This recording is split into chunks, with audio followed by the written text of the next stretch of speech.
পিনাকি ভট্টাচার্যকে আমাদের দেশের মাটিতে আবার দেখতে চাই। আমাদের পিনাকিদাকে আমাদের দেশে ফিরে আনতে হবে। পিনাকিদা বিদেশে কেন? পিনাকিদা বিদেশে কেন? ভাই তোমার ভাই, আমার ভাই তোমার ভাই, জিন্দাবাদ জিন্দাবাদ জিন্দাবাদ জিন্দাবাদ। বাংলাদেশের সিংহ আমাদের সকলের প্রিয় পিনাকি ভট্টাচার্য দাদা।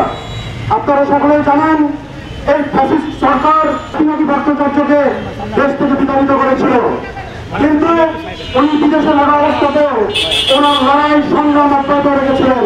আপনারা জানেন সোশ্যাল মিডিয়ার একজন পরিচিত মুখ পিনাকি ভট্টাচার্য আজকে বাংলাদেশের একজন পরিচিত মুখ হয়ে উঠেছে।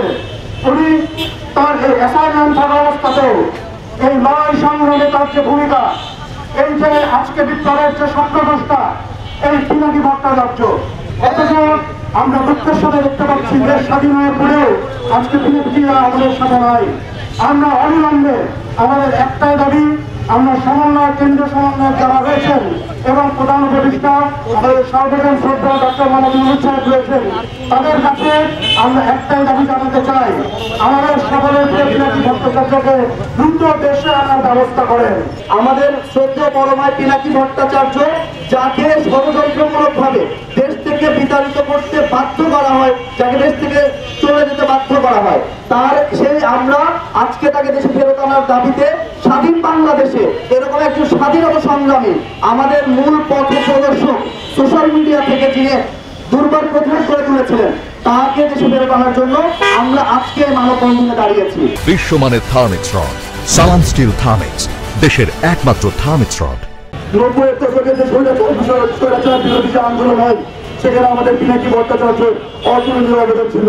পরবর্তীতে 2018 সালে আমরা যে নিরাপদ আন্দোলন নামে যে আমাদের আন্দোলন পরিচিত, সেখানেও আমাদের পিনাকি ভট্টাচার্যের অতুলনীয় অবদান ছিল। এবং একই বছর মাদক বিরোধী অভিযানে যে নিঃশব্দ মানুষদেরকে হত্যা করা হয়, সেখানেও তিনি ধিক্কার জানান। এবং 2019 সালে তাকে দেশ ছাড়তে বাধ্য করা হয়, তখন তিনি ব্যাংককে এবং পরবর্তীতে তিনি ফ্রান্সে অবস্থান করেন। আজ 2024 সাল, এই 5টি বছর তিনি এই দেশের মাটিতে এই দেশের মানচিত্রে তিনি পা রাখতে পারেন নাই, তবুও তিনি আমাদের ছাত্র সমাজকে সর্বদা উজ্জীবিত এবং অনুপ্রেরণা দিয়ে গেছেন। পিনাকি রঞ্জন ভট্টাচার্য এমন একটি নাম, যে নামের সাথে সংগ্রাম, আত্মত্যাগ এবং অন্যায়ের সাথে আপোষ না করার প্রবণতা শুরু থেকে দেখে আসছে। উনি আগে বাংলাদেশে যখন থাকতেন, ওনাকে যে অন্যায় প্রপোজাল দেওয়া হয়েছিল কোম্পানিতে যদি যখন জব করতেন, উনি সেই জব ছেড়ে দিয়েছিলেন। আপনারা সবাই যদি চান, তার আসার প্রক্রিয়া জটিল বটে, তবে আমরা শিক্ষার্থীরা আজকে জেলা স্কুল পেরেছে, কয়েকদিন আগে আমি ঢাকাতে দেখেছি, পুরো বাংলাদেশ একসময় ছড়া যাবে ইনশাআল্লাহ। ইনকলাব জিন্দাবাদ, ইনকলাব জিন্দাবাদ। আমার ভাই তোমার ভাই, পিনাকি ভাই, আমার ভাই তোমার ভাই, পিনাকি ভাই। আমার